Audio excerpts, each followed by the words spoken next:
Basically, guys, angazi ukuthi nikhuliswe ngabobani ne. Basically, millennials, you know what millennials remind me of?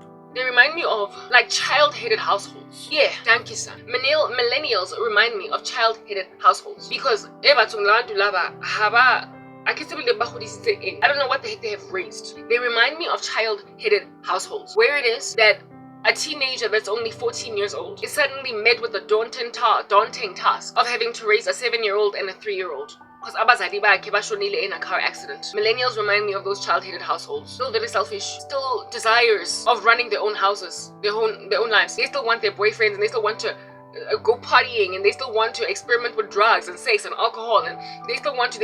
Mara, listen, I'm busy having to raise a 3-year-old and a 7-year-old. And so they try to get their bread buttered on both sides and have their cake and eat it too. Where it is that they will feed abantwana bakhona.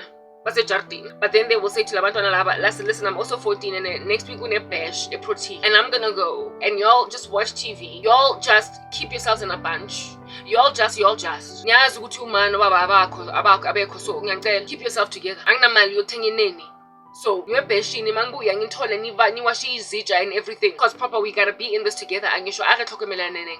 Let's take care of each other. And then these little children go to ibash mababuya. They then find ukuthi the 7-year-old has raped the 3-year-old. And then it becomes a whole taboo in the community. Bangazi ukuthi bayenzeni ngale situation because the muntu na 7 got to rape the 3-year-old. And then next thing, whatever it is that becomes of the household, they then say, I got what life happens. I didn't expect ukuthi my 7-year-old would rape my 3-year-old. Millennials, the way that they feel like they're so irresponsible with raising children. They're like that. They're busy living their own lives and they don't instill proper discipline. They're not there for kids. They're not raising them up in the admonition of the Lord. They're not instilling the same discipline that we were instilled when we were growing up. They're so busy gentle parenting that when their kids go so crazy awry that taboo things like them murdering and raping happens, they're like, how? Kanja. Mamela, Gen Zs are what under heaven they are today to a point where they let them think